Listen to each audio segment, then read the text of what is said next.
To re-register your organization, the first thing you want to do is navigate to your organization's homepage. You can do this in a couple of different ways.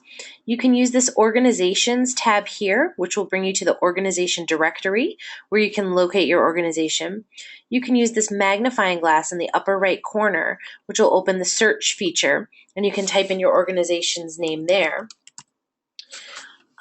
Or you can use this See My Organizations section on your homepage. This will allow you to see any organizations which you're currently on the roster for. This will also work if you cannot find your organization in the organizations directory or the search tab because your organization is frozen for whatever reason. You click on this See All My Organizations button and it will list out your organizations. You'll then be able to navigate to the site even if your organization is frozen. So if you click on the right-hand side here, this little drop-down arrow, and then you click on Organization Site for the organization that you're looking to re-register. Once you're on your organization's homepage, you'll see this blue register bar when re-registration is available for your organization. You want to click on this register button, which will bring you to the registration form. Any member who is currently listed on your roster is able to re-register your organization. However, as you'll see here on this first page, whoever is completing this form agrees to be the primary contact for your organization. So this means that they'll be receiving updates and notices from Student Life and Learning and will be responsible for sharing that information with the rest of the organization. You're also going to be the primary contact on record if anyone is looking to get in touch with your organization. Your name and email will be listed.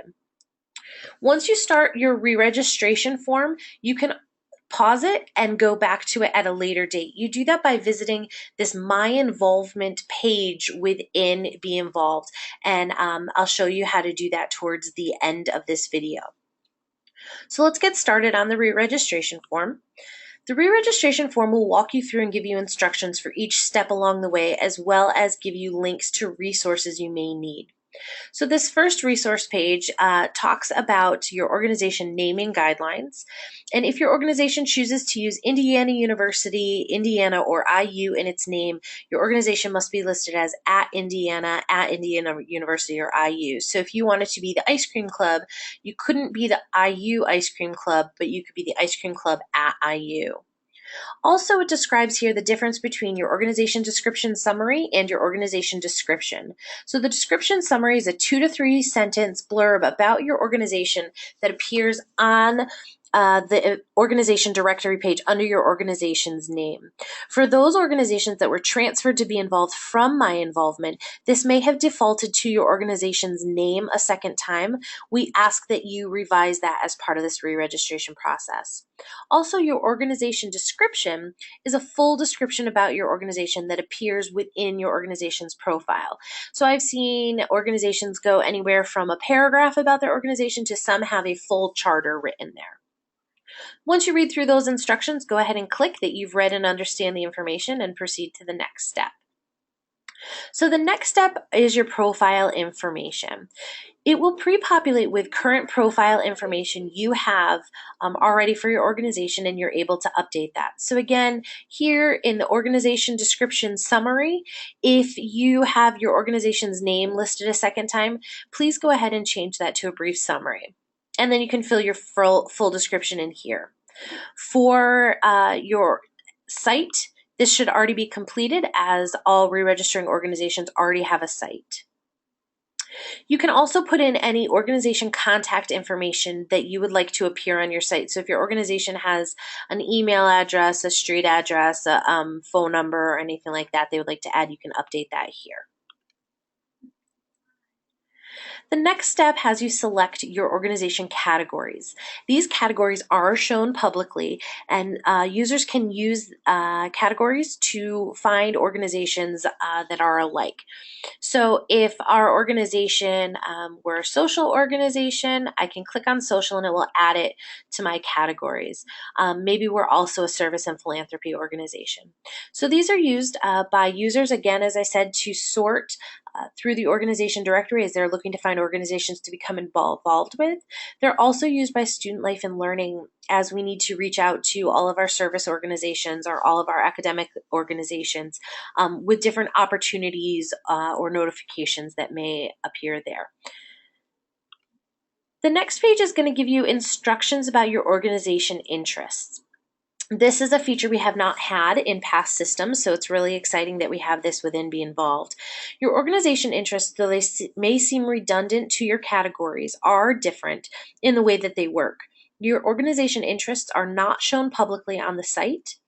They're only shown on the back end. Individual users can set and rank their interests, as well as organizations set and rank their interests. So when a user goes onto the organization directory or the event directory and clicks view recommended, the system is going to play speed matching on the back end and hook up users with organizations that have similarly aligned interests. So it's going to help connect your organization and your events with students who are really going to be interested in what you all are doing. So you're going to go ahead and click that you've read and understand those instructions as well. And then next we're going to see here the different interests are. So we can go in and select some of these, and this is leadership is a very important for our organization, as is recreation. I can go back to some of those other categories.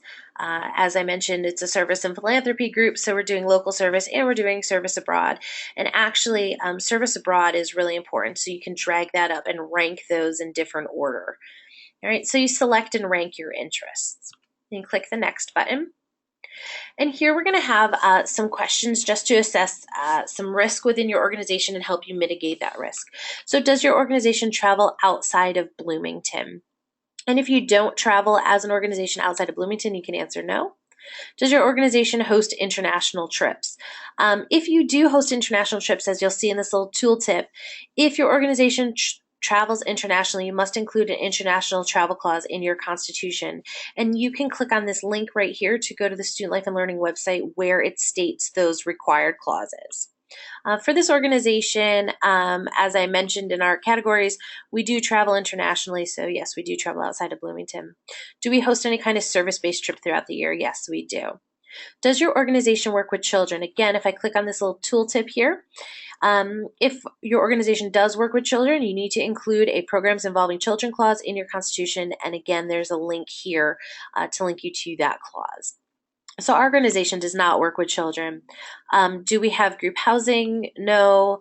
Are we open to all genders? Yes, we are.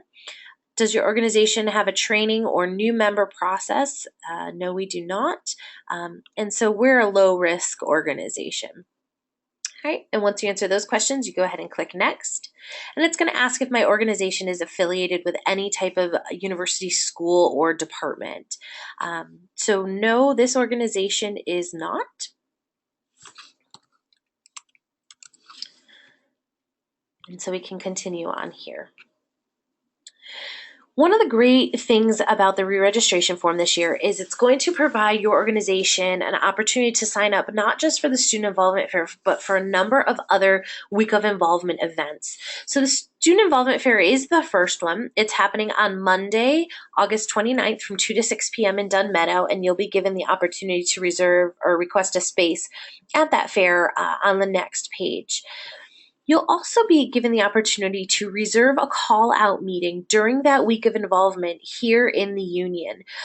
We are going to be marketing the week of involvement with a number of different opportunities. And if your call-out meeting is happening in the union during that week, it will be part of any of that marketing that we do and really promoting to students who are new on campus, opportunities for them to explore and get involved. So it's a really great way for your organization to not only collaborate with other organizations, but get your name out there through our office. There's also some volunteer opportunities for your organization. There's the Hoosier First Year Leadership Orientation, which happens on Saturday, August 27th. And we are looking for peer mentors to help lead activities and work with our first year students at this orientation. It's a really great opportunity for your organization members to get involved. And there's also an opportunity to volunteer with IU Guides, which is through the Office of First Year Experience Programs. And it happens during the first 2 days of classes, which is Monday, August 22nd and Tuesday, August 23rd. And you can volunteer for as many 60-minute shifts as you would like, but you'd be stationed throughout campus, helping students navigate around campus and really providing a connection with new students coming on campus. So again, we're just going to acknowledge that we've read and understand the information in those instructions there. The next page is going to be where we can reserve space for the student involvement fair. So you can read through the information regarding the fair as far as dates and times, as well as what's provided and what's required. Please know that as you fill out this form, your reservation is not processed until your re-registration form is formally approved within beINvolved and you receive an email from beINvolved saying that it has been approved. Then you should receive a confirmation email at the end of the month during which your organization was approved. You'll receive a confirmation email saying that you have officially been reserved for a space. Your reservation is not official until you receive that confirmation email. So I'm just going to fill out this form. You want to make sure you're filling out your organization name exactly as it appears in beINvolved, because that is your organization's official name, and that's how we check any of your records. Who will be your organization contact for the day? So if we need to get in touch with someone, who would that be? What is their phone number? And then what is their contact email address where we should be sending that confirmation email? And then also by submitting this form, you agree that you will be at your table and have it ready by 2 p.m. Anyone who has not registered and checked in that day by 2:15 will forfeit their table and their reservation to someone who is on the waiting list. And parking and food are the responsibility of the participant. We're not able to provide those. So I click that I acknowledge that. And then I will go to the next page here. And this is where I can volunteer to be an IU guide. So if I would like to receive some more information, or if I have members who would like to volunteer, I can click yes and then fill out their names in here. And again, I can go in and add other names, as I need to. Same thing down here for the Hoosier Leadership Orientation. If you want to volunteer for that, again, you would just add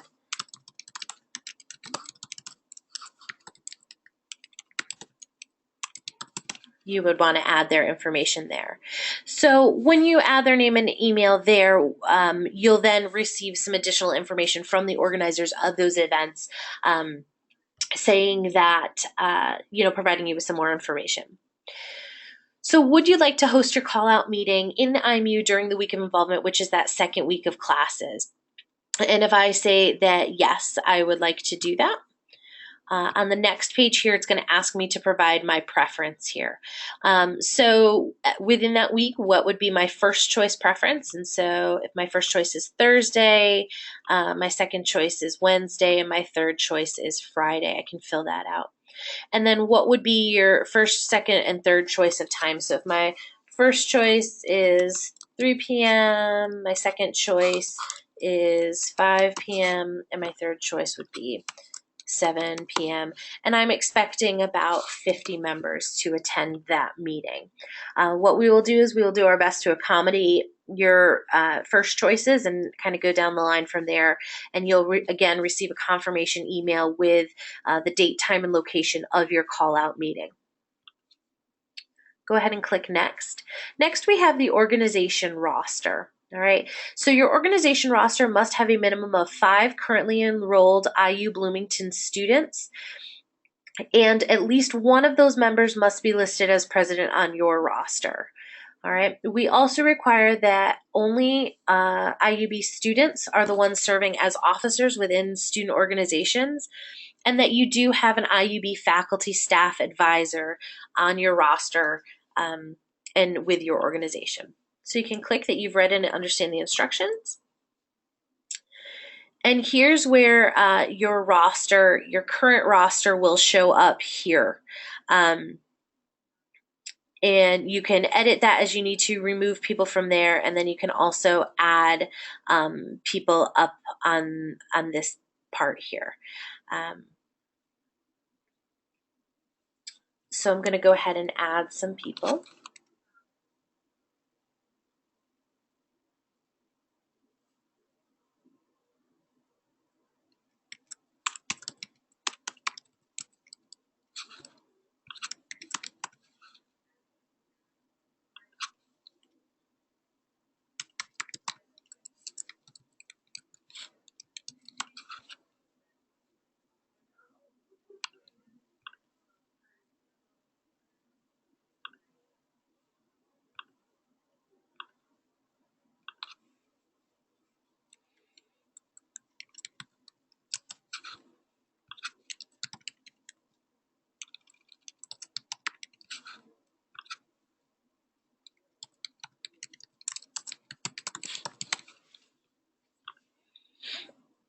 And as you'll see here, it checks off those requirements. As I have a president listed, I have an IUB faculty staff advisor, and I have my 8 participants. You'll see where that's listed. I have a total of 9 participants.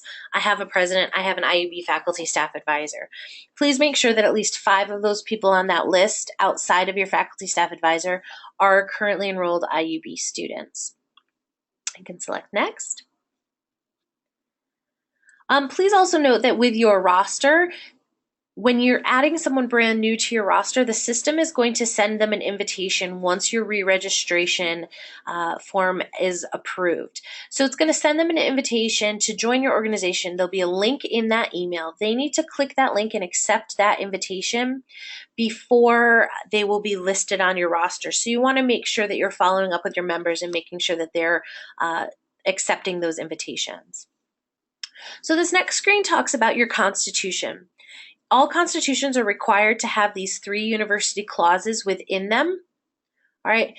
And also, as we saw before with some of those questions, if you travel internationally or you have programs that involve children, you'll need to include those clauses as well.